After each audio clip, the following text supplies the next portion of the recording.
Next question comes from Barbara Lee, and the question is on rehabbing a house for flip or a rental. I'm seeing a lot of properties that have a converted garage or patio. I can tell they weren't permitted additions, have step downs, and foundation problems.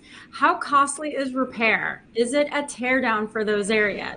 Would you suggest looking for a different property and not tackling something like this since I don't have any experience with it? I think like any of us can answer this, and I think we probably would all answer it differently. Because I do think it depends on where the house is located, what the county is like, what the county enforcement is like, if you know the area. But let me pass it on to our fix and flippers who are super experienced in this. And then, a few of us others can answer the question from our perspectives as well. I do think you were totally right. It's going to be different on the area. So for example, in Dallas, Texas, or Dallas, Fort Worth, I've flipped multiple properties in Texas. And garage conversions, you really want to look at the area too. Like, is that garage, was it converted because we had a family that needed the space? But really, when we look at the comps and the comparables, we really are going to bring more value to that house to convert it back. So I do think you need to look at the area, Macarena. I would absolutely agree with you. And I'm not quite sure about all that she asked in that question. But as far as for me, when you're looking at it, I wouldn't say it's a tear down. And I'm not sure what she meant by a tear down. I would never you guys, a tear down is like, it better be before you're tearing something down, because I've coached a lot of people who have torn down houses that did not need to do a tear down. So tear down is like, man, that thing is like dilapidated, been,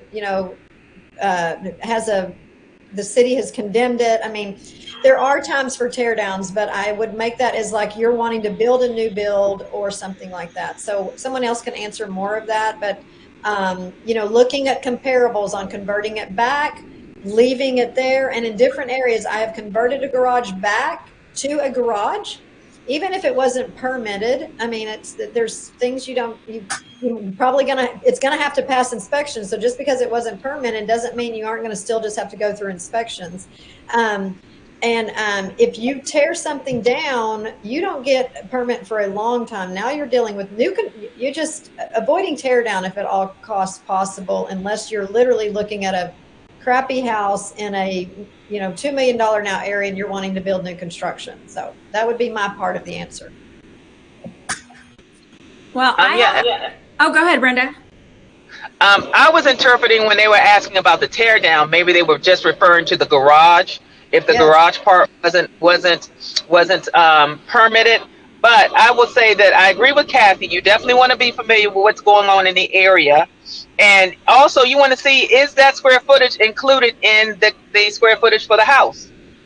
So if it's not, that could be an opportunity to add value by getting it permitted and getting it corrected. If you're talking about foundation issues, most garages are constructed on concrete. So it's not difficult to get that taken care of, but you definitely want to make sure you touch base with whoever your specialist is, foundation person, or whatever it is you want them to take a look at in reference to that space to see what is it going to take to bring it up to code.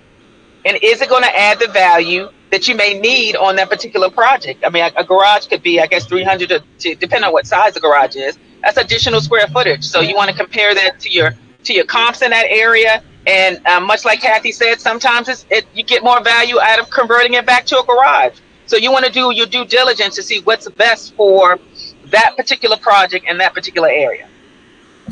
Yeah, and I want to give an example here where I actually converted a garage in one of my existing properties into a second master suite.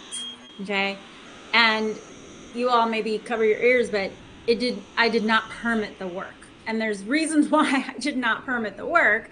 And mainly it's because I wanted to have an exit strategy that when I go to sell it, if the seller doesn't want to buy this particular house because it has this suite and they want the garage, that can be torn down very easily. Nothing was like super, super permanent in there. So it can be reconverted into a garage for like less than $3,000. So for instance, as a buyer, I actually just I'm closing on a house in 2 days that has a converted garage. And the first thing I said was, is this thing permitted? And I need to know, because if it isn't, I'm glad it's converted because I need that room. It's a pad split. But if it's not permitted, I need to know, because my lender might have a big problem with that.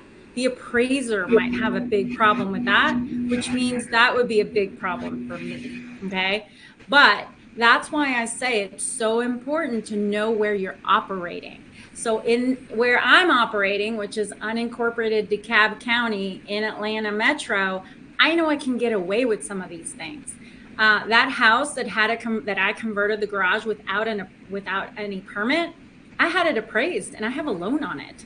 And he never once, not the lender, not the appraiser, ever asked if the work was permitted.